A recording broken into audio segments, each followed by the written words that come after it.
आज ओपन हो चुका है लेंसकार्ट का आईपीओ। काफी लोग लेंसकार्ट की हाइप को देख के उसमें अप्लाई करने का सोच रहे होंगे, but before that watch this video. क्या लेंसकार्ट में सच में दिख सकते हैं लिस्टिंग गेन? क्या बन सकता है इसमें एक इन्वेस्टमेंट अपॉर्चुनिटी, या फिर लेंसकार्ट बनेगा दूसरा पेटीएम? आइए जानते हैं इस वीडियो में कंप्लीट डिटेल एनालिसिस लेंसकार्ट के बारे में। क्या लेंसकार्ट का आईपीओ सच में वर्थ इट है या फिर सिर्फ एक हाइप है? सबसे पहले बात करते हैं लेंसकार्ट के बिजनेस मॉडल के बारे में। लेंसकार्ट एक leading omni channel eyewear brand है। इसका एक हाइब्रिड मॉडल है। इंडिया में नियरली अबाउट 2000 स्टोर्स हैं और ओवरसीज में नियरली अबाउट 650 से भी ज्यादा स्टोर्स हैं।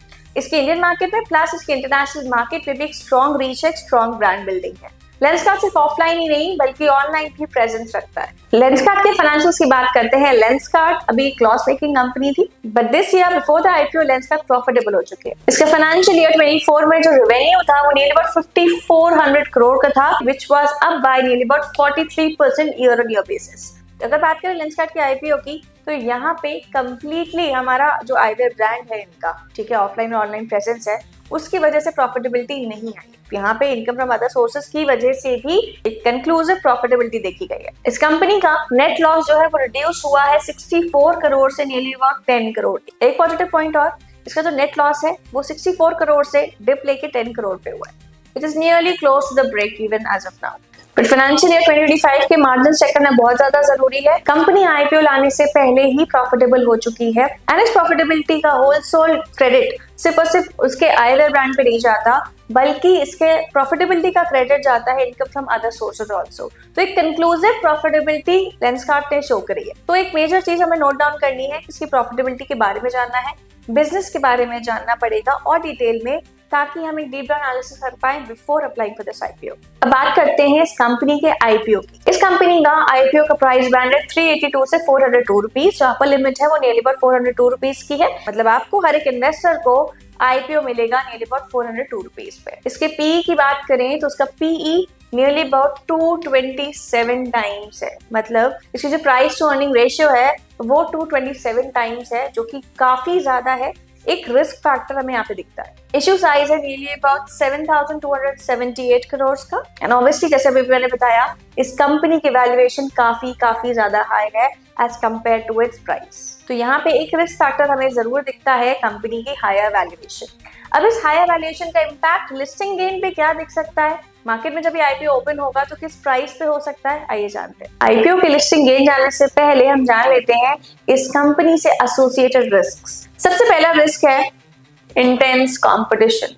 ऑनलाइन स्टोर्स हैं, ऑफलाइन भी कितने ज्यादा स्टोर्स हैं, तो कॉम्पिटिटिव मार्केट काफी ज्यादा स्ट्रॉन्ग है। हालांकि लोग ज्यादातर ब्रांड पे ज्यादा फोकस करते हैं, तो लेंसकार्ट अब एक ब्रांड बनता जा रहा है, तो ज्यादातर लोग लेंसकार्ट पे फोकस करते हैं, अपनी बाइंग के लिए लेंसकार्ट पे रिलाई करते हैं। बट अभी भी काफी ज्यादा जगहों पे ऑफलाइन कॉम्पिटिटिव स्टोर्स अपनी मार्केट को स्टेबल रखा हुआ है। सेकेंड रिस्क है लेंसकार्ट के लिए, that is higher operating cost for the stores.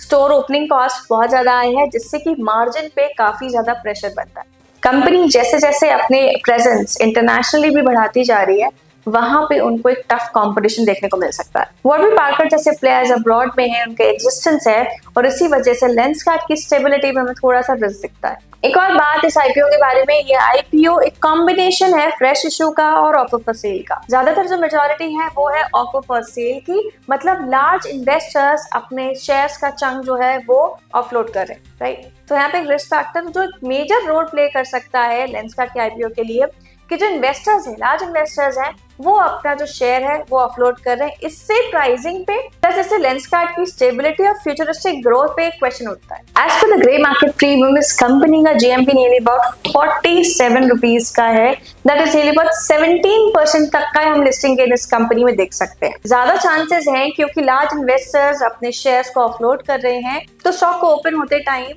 ये चेक करना जरूरी है कि मैसिव सेलिंग हमें देखने को मिल सकती है, तो उसके लिए बी अवेयर फॉर दैट। इस कंपनी के जीएमपी की बात करें तो इस कंपनी का जीएमपी अभी नियरली अबाउट 68 रुपीज है। मतलब ये स्टॉक ओपन हो सकता है नियरली अबाउट 470 के लेवल्स पे, तो अपने इशू प्राइस से 17% तक का आप गेन देखने को मिल सकता है। बट यहाँ पे हमें लिस्टिंग डे के टाइम पे काफी ज्यादा सेलिंग देखने को मिल सकती है अगर ये स्टॉक प्रीमियम पे ओपन होता है तो, क्योंकि यहाँ पे लार्ज इन्वेस्टर्स अपना मेजॉरिटी ऑफ द शेयर्स वो बेच रहे हैं। तो बात करते हैं इस आईपीओ में इन्वेस्ट करना है या नहीं, आइए जानते हैं। अगर आप एक लॉन्ग टर्म इन्वेस्टर हैं और आईवेयर इंडस्ट्री पे आप बहुत ज्यादा पॉजिटिव हैं, तो आप इस पर्टिकुलर कंपनी में लॉन्ग टर्म इन्वेस्टमेंट के लिए जरूर सोच सकते हैं। लेकिन अगर आपका मोटिव सिर्फ लिस्टिंग गेन है तो सिर्फ लिस्टिंग गेन की वजह से ब्लाइंड एंट्री कभी मत लेना। पहले कंपनी को जानिए, उसके एसोसिएटेड रिस्क को जानिए, फिर अगर आपको लगता है तो जरूर से जरूर इस कंपनी में आईपीओ में अप्लाई करिए। इस कंपनी की वैल्यूएशन ऑलरेडी ज्यादा हाई है, वोलेटिलिटी काफी ज्यादा हो सकती है at the time of listing, तो इन फैक्टर्स को जरूर कंसिडर करें before applying to this IPO. Invest करने से पहले चेक करें RHP रेड हेरिंग प्रोस्पेक्टस, जहां पे आपको चेक करना है फाइनेंशियल ईयर 24-25 के numbers, go through the financial numbers first. Second thing जो आपको चेक करनी है, प्रमोटर की सेलिंग। प्रमोटर की सेलिंग का कितना परसेंटेज है और लॉक इन कब तक है। ठीक है, लॉक इन कब तक है ये जानना जरूरी है, क्योंकि लॉक इन जब कंप्लीट होता है तो उस पर्टिकुलर स्टॉक में काफी ज्यादा सेलिंग हमें देखने को मिलती है। And third thing, before investing और before putting your money into this particular IPO, जरूर से जरूर चेक करें पीयर कंपैरिजन और कंपनी के मार्जिन्स। ये 3 फैक्टर्स चेक करिए, देन अपना आईपीओ का डिसीजन बनाइए। बट डिसीजन बनाने से पहले याद रहे वैल्यूएशंस काफी ज्यादा हाई हैं, वोलेटिलिटी काफी ज्यादा हो सकती है।